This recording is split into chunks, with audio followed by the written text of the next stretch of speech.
حسين يا حسين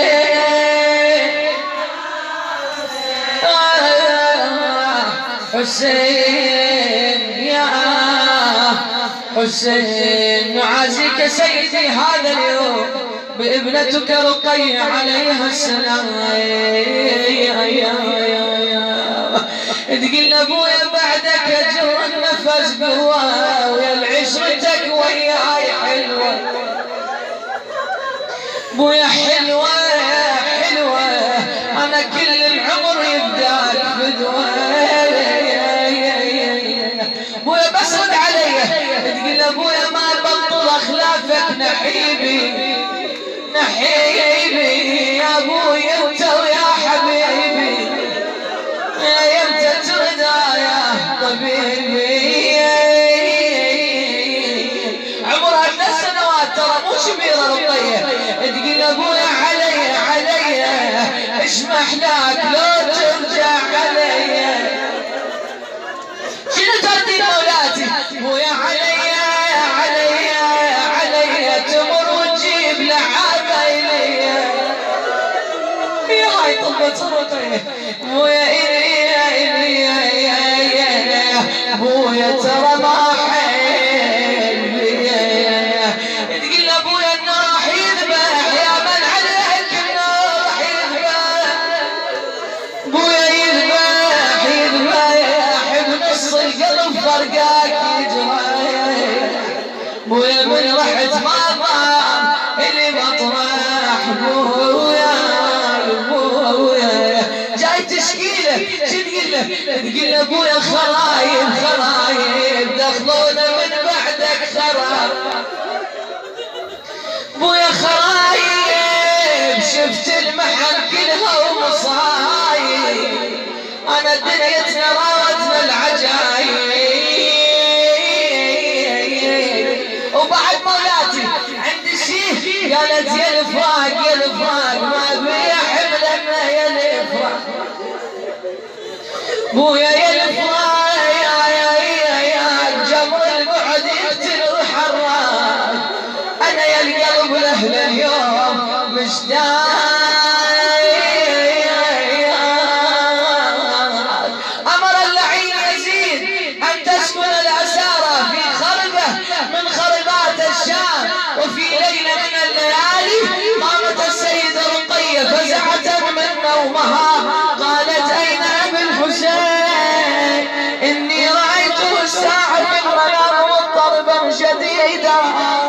لما سمع النساء بكين وبكى معهن سائر الاطفال انتبه يزيد لعنه الله عليه من نومه قال ما الخبر اخبروه بالواقعه امر ان يذهبوا اليها براس ابيها الحسين جاءوا بالراس الشريف مغطى بمنديل عظم الله لنا ولكم العين وضعوه بين يديها لما كشفت الغطاء رأت الرأس الشريف نادت يا أبتاه من الذي خضبك بدمائه يا أبتاه من الذي أيتمني على صغر سني يا أبتاه من اليتيم حتى تكبر إنا لله وإنا إليه راجعون. ثم إنها وضعت فمها على فمه الشريف بكت بكاء شديدا حتى غشي عليها لما حركوها وجدوها فارقت روحها. أين المنادي ثلاثا وحسين أيوة حسينا أيوة رقيتا على البكاء والنحيب استجد العزاء لم ير ذلك اليوم إلا باكيا وباكيا. أيوة وإله الإمام زين العابدين عم زينب ارفع الطفل من على رأس والد الحسين وقد ماتت رقية.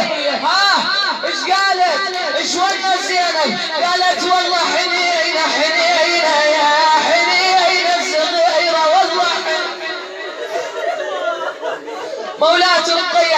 ان شاء الله. يلا ابيات فيها قضاء حوائج ان شاء الله واجر عظيم. ابويا حنين حنين راحت ظل ما تردني. تقول له عم سلينا سلينا من الفرقه يا عم سلينا يا عم صغار وكبار ربينا سويا صغار عم صغار وكبار الاخت الحنينه عندي تفكر.